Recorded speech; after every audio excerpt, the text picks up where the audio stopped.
रूस और Ukraine war का आज 9वां दिन और रशियन मीडिया के हवाले से कई बड़े दावे किए जा रहे हैं। थोड़ी देर पहले यह दावा किया गया कि यूक्रेन के राष्ट्रपति ज़ेलेंस्की देश छोड़कर पोलैंड भाग गए हैं। अब इस दावे में कितना दम है, ये सिर्फ अफवाह भर है या सही खबर है, ये डिटेल्स हम आप तक पहुंचाएंगे। साथ ही आपको यह भी दिखाएंगे कि व्लादिमीर पुतिन का प्रलय लाने वाला प्रण क्या है।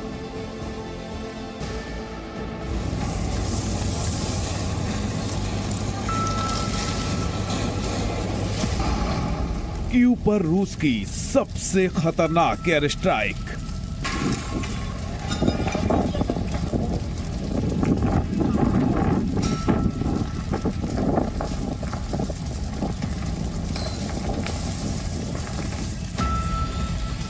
क्या ये पुतिन का पहला परमाणु धमाका था?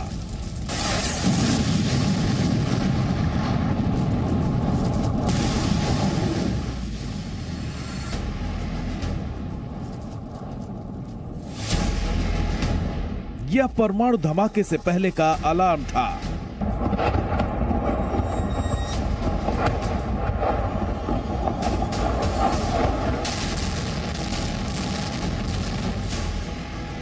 पुतिन की सेना का 64 किलोमीटर लंबा काफिला कहां तक पहुंचा?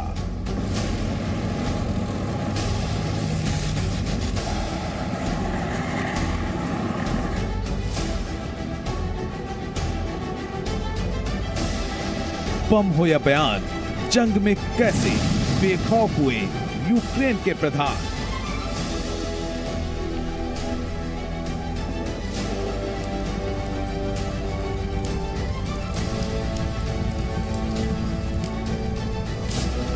देश हित में आज आपको दिखाएंगे कैसे प्रधानमंत्री नरेंद्र मोदी और पुतिन के बीच जंग में भी दोस्ती जिंदाबाद है।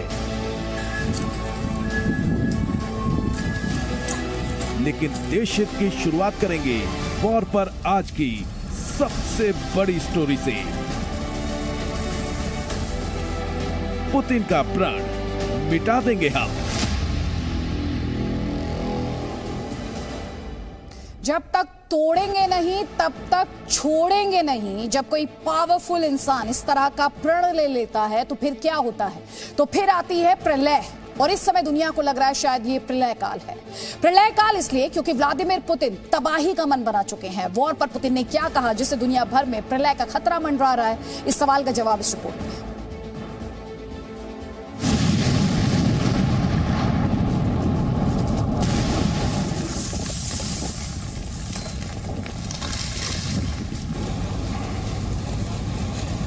धुएं का ये गुबार देख रहे हैं आप।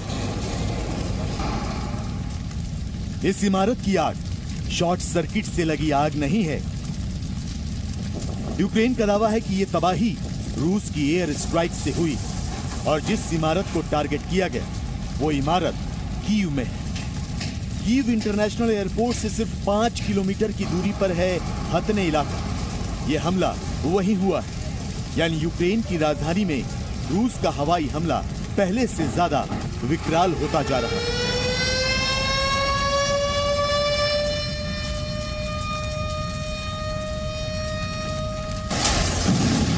यूक्रेन के ज़ैपोरिज़्हिया न्यूक्लियर पावर प्लांट पर रूस का कब्जा हो चुका है।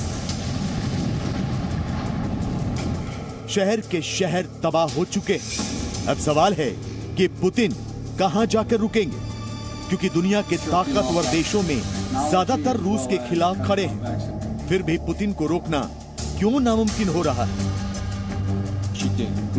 आखिर पुतिन मिटाने की बात क्यों कर रहे हैं? पुतिन आखिर किसे मिटाना चाहते हैं?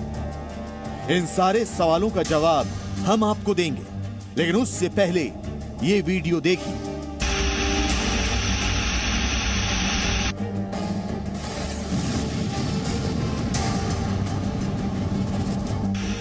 ये रूस का ड्रोन है और इस ड्रोन से अटैक होने वाला है। देखते जाइए, ऊपर की ओर नहीं, स्क्रीन पर नीचे की तरफ ध्यान दीजिए।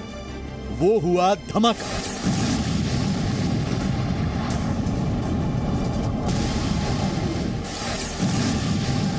रूस का ड्रोन अटैक यूक्रेन में किस पर हुआ जानते हैं आप? यूक्रेन की एदर बटालियन पोस्ट पर। एदर बटालियन यूक्रेन की आर्मी का अहम हिस्सा है। ये वीडियो रूस के रक्षा मंत्रालय ने जारी किया है। अब हम आते हैं उस सवाल पर कि आखिर पुतिन किसे मिटाना चाहते हैं। 3 मार्च को पुतिन और फ्रांस के राष्ट्रपति इमैनुअल मैक्रों के बीच 90 मिनट तक बातचीत हुई थी। उस बातचीत में मैक्रों पुतिन से बार बार कहते रहे कि जंग रोक दीजिए, यूक्रेन पर हमला अब बंद कीजिए। लेकिन जानते हैं पुतिन ने क्या जवाब दिया? पुतिन ने कहा यूक्रेन को सबक सिखाए बगैर नहीं रुकेंगे। और दूसरी बड़ी बात जो उन्होंने फ्रांस के राष्ट्रपति से कही वो ये कि यूक्रेन को हथियार मुक्त करने तक जंग जारी रहेगी। यानी पुतिन ने तय कर लिया है कि पश्चिमी देश यूक्रेन को रूस के खिलाफ लड़ने के लिए हथियार भेजेंगे और रशियन फौज उन हथियारों को तबाह करेगी। पुतिन का इरादा हथियार मुक्त यूक्रेन बनाने का भी है और जेलेंस्की को सबक सिखाने का भी। सबक ऐसा कि यूक्रेन फिर से अमेरिका और नेटो देशों से दोस्ती का सपना देखना छोड़ दे। और इसीलिए इमैनुअल मैक्रों को भी पुतिन से बातचीत के बाद कहना पड़ा कि आने वाले दिनों में जंग और खतरनाक होगी। C'est donc bien seul et de manière délibérée que, reniant un à un les engagements pris devant la communauté des nations, le président Poutine a choisi la guerre. Putin पर प्रतिबंधों की जितनी मिसाइलें गिराई जा रही हैं, वो यूक्रेन के खिलाफ और ज्यादा हमलावर हो रहे हैं। यानी इस वक्त रशियन सेना का जो मिजाज है उसे देखकर लगता है कि पुतिन अपने दुश्मन को मिटाकर ही दम लेंगे। ब्यूरो रिपोर्ट, जी मीडिया। और देश में इस वक्त बड़ी खबर हम देना चाहते हैं। कैपिटल कीव पर रशियन फोर्सेस ने अपने स्ट्राइक तेज कर दिए हैं। एक बिल्डिंग को निशाना बनाया गया है और एक साथ इस बिल्डिंग पर 5 रॉकेट दागे गए हैं। कैपिटल कीव पर यह बड़ा हमला रशियन फोर्सेस द्वारा एक साथ 5 रॉकेट्स दागने की खबर मिल रही है इस वक्त। ये बड़ी खबर हम आपको दिखा रहे हैं। देखिए इस वक्त आपके स्क्रीन पर बाकायदा आप देख सकते हैं कैसे एक के बाद एक कई एक्सप्लोजन्स आप इस वीडियो में देख सकते हैं। 5 रॉकेट किस तरह से दागे गए हैं वो ये बयां करने के लिए ये वीडियो काफी है। Presenting B News app available on Google Play and App Store. Download it now.